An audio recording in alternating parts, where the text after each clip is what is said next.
All right, let's talk about Henry Cavill. Henry Cavill. He was interviewed, of course, by Mr. Joshua Horowitz. And we got some clips and all this other kind of stuff. And yeah, it's been kind of interesting too because, I mean, it was like what, like an hour-long interview or whatever the hell. But at least it was good. A lot of great questions were asked, and Cavill was great, just super charming as always. And it's just funny because all this stuff, and with all the things that are happening when it comes to the DCU, and then with Cavill, and then of course we have fans that have already turned on him. They don't even like him anymore, which is weird.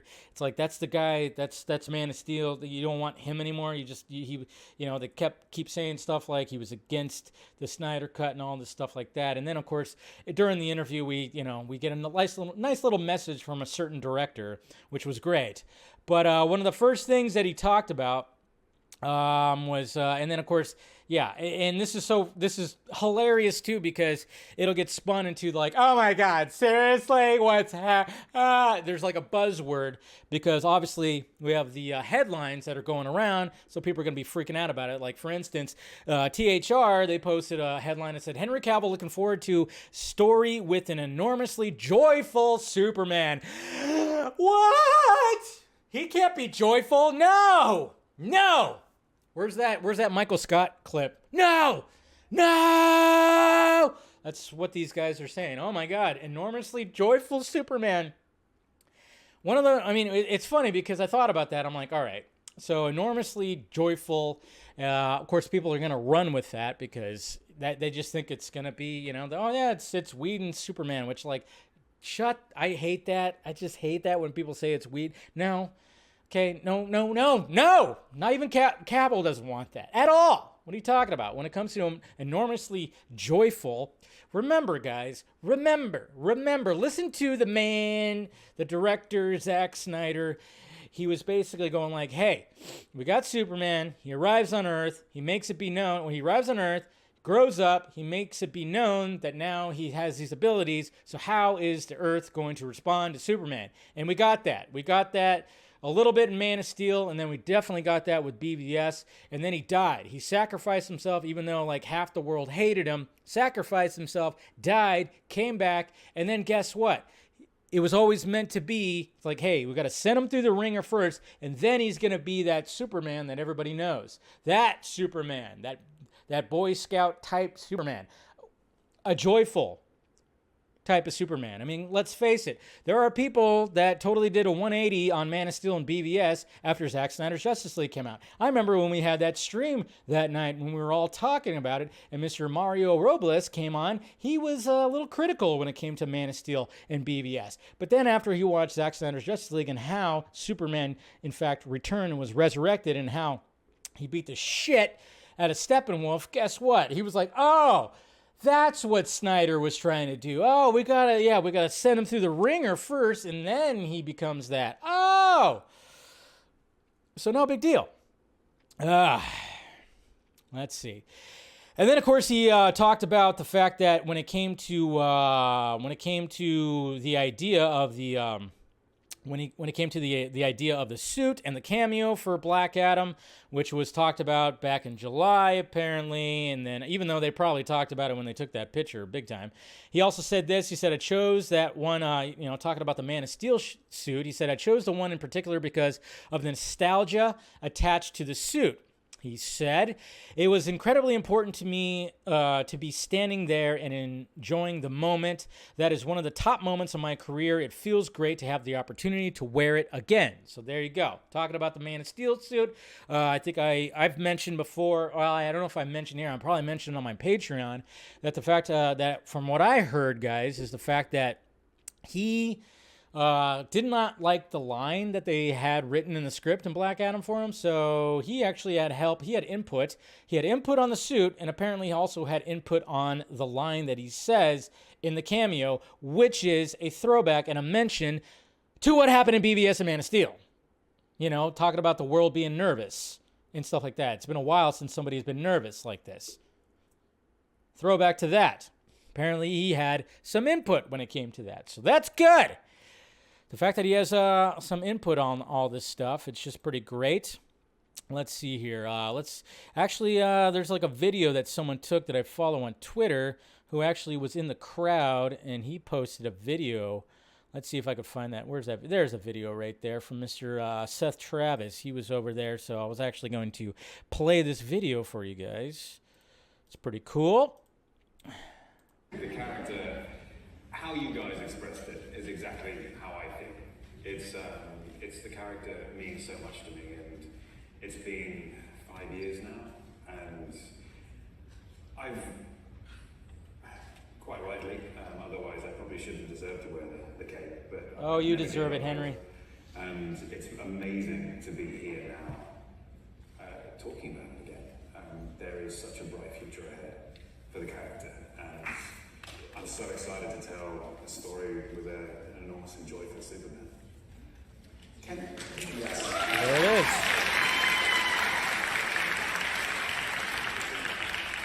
As much as you're willing to say, can you tell me a little bit about how it happened, how this recent cameo happened, and what it was like to get back into the costume? Well, I was on Witcher, and I got a call saying, hey, this is happening. When can you do it? When can you do it? I'm working 6-day week. I don't know when I can do it. And they said, well, look, we've got these dates. And I said, okay, cool, right, I'll come in and do it. And we had to get clearance from Witcher production at the time. But it was so top secret, we couldn't tell them what. We just said. So there you go. Makes you kind of wonder, too, is like, when you got the call, I mean, like what was already happening? What was all that? It's just, there's more details that I want to know about all that and the phone call and everything and just everything. There's just so many more details. I mean, obviously, like, Hamada was already like on his way out. When did Black Adam get delayed again? Which that was probably earlier this year. Maybe they knew or whatever, but hey, what can you do? But Camill's definitely, yeah, exactly. He's all of our Superman. And then we got this man right here. Who saw this coming? It's great. Absolutely fantastic that they actually had Zack from the set of Rebel Moon. As you can see, all the green screen and all that behind him. On the set of Rebel Moon, he recorded a video, a message for Henry Cavill, and it's just like, you love to see it. So heartwarming, so great. And here it is. Henry, I have a question. When we first did Man of Steel, and we were doing the flying shots for the first time, and we put you in the belly pan or on the wires, I can't remember which we did first. Did it feel odd to be, just there in front of the green screen, doing your flying, shots, with us just touching the camera, and you having to act like you're flying, but before you had ever seen what it might look like or what it might feel like? How was that? Was that odd, and did you expect it to turn out the way it did? So that's my question. I can't wait to work with you in the future, and you are, of course, the greatest Superman ever. What'd he say? And then, of course, Henry Cavill gave praise. But what did he say right there? That's my question. I can't wait to work with you in the future, and you are... Oh, something brewing up, huh? Can't wait to work with you in the future? The future takes root in the present? You are, of course, the greatest Superman. And then he says he's the greatest Superman. Oh, my God. Heartwarming. But, yeah, you got to love that. And you are, of course, the greatest Superman. Greatest Superman. Oh, man. Got to love that. You got to love seeing that. And, of course, Henry Cavill just gave praise. He gave praise to Zack Snyder, says that he owes so much to him because of his, the career and everything like that, and the fact that he got a second chance to get to, to play Superman, and then here we are again. I mean, this is technically almost like a third chance because it just seemed like it wasn't going to happen. And now I would say due to the Snyder Cut, obviously, the Snyder Cut that apparently Cavill was against, kind of reinvigorated that, and now here we are bringing him back like that. But you just got to love that. Nobody was expecting that. I mean, Josh Horowitz, he did talk about that there was going to be some kind of surprise when it came to Zack Snyder and Snyder fans, which I thought was great. He reached out to Zack. Zack submitted that little video right there, and just showing the praise for that and the respect that these two have. And you just gotta love it. You just gotta love it. It just warms the heart. But yeah, he did say, can't wait to work with you in the future. I mean, that could be many things. I mean, obviously, it doesn't. It's, you know, a lot of people are like, "Oh my God, oh my God." I mean, is he going to be coming back for Man of Steel 2? I'm like, I don't know about that. Thank you for a new subscriber, Dorian. When it comes to Man of Steel, they might be like trying to push that as quickly as possible, and Zack's availability probably not there. But you better believe he's going to have a producing credit, and I would not be surprised that now that James Gunn, again, I know people freak out when you mention James Gunn with Zack Snyder, but let's face it, they are friends. I would not be surprised if James Gunn got a little input from Zack and was like, hey, you're not going to just be an executive producer. You want to come back on as full-on producer. That would be something very interesting because obviously this movie is the Man of Steel sequel is very much in the early stages. I mean, Cavill even said that he can't say much because there's not much there, but apparently, you know, a lot of things are cooking. The kitchen is fully running right now, and they're mixing stuff and doing all that stuff. I'm just kind of wondering, like, okay, if Zack's not going to be able to come back and, you know, people want him back for a Man of Steel sequel, which I'm totally for. I don't know if that's going to be quite in the cards, but I'm just wondering, would he have a full-on producing credit? Full-on producing credit, I don't know. So that's what I'm kind of wondering when it comes to all this too. Is like, and would he have some input on the story? Maybe, you know, maybe there'll be something right there. I don't know. I'm just like, what I got from all this is like, no, I don't think Zack would be coming back to direct it. If anything, maybe further in the future there could be something else. You know, obviously something with his Justice League ideas that he had, that we can maybe, you know, that they can maybe put into play. But I'm just thinking, I just immediately thought like, he's going to have more of an involvement than maybe just an executive producer. Because executive producer, it's like, obviously they give that to people. He has an executive producer credit on like Aquaman and you know, I think Suicide Squad as well, which he had some input on that. But, you know, executive producer doesn't exactly mean you're doing anything. They just give you that credit because you started the whole thing. But I'm just kind of hoping that, God, could you imagine, guys? Can you imagine? Just imagine.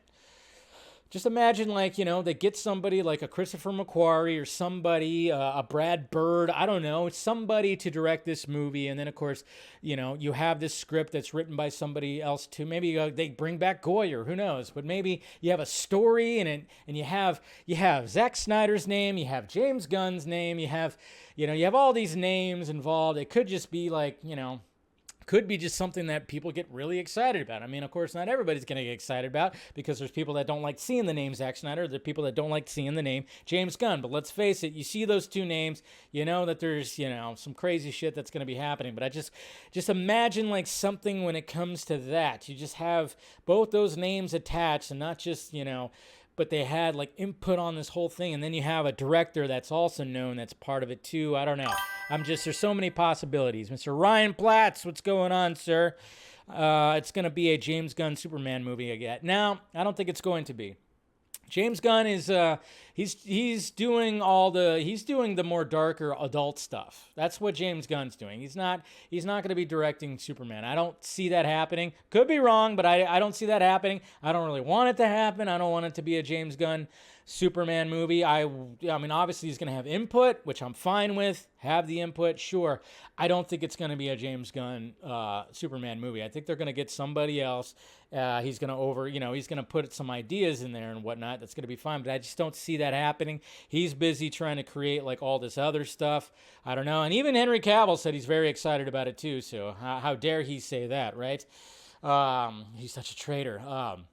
No, but I think they'll get somebody else and he'll just have input. I'm just really hoping, again, I mean, the little baby steps, little things here and there, is that Zack just comes in and kind of gives a little input, you know, story credit or something, producer credit. That'd be sweet. So I guess we'll see what happens, though. We'll see how things play out, and, you know, maybe something could happen. But, you know, fingers, toes, balls crossed.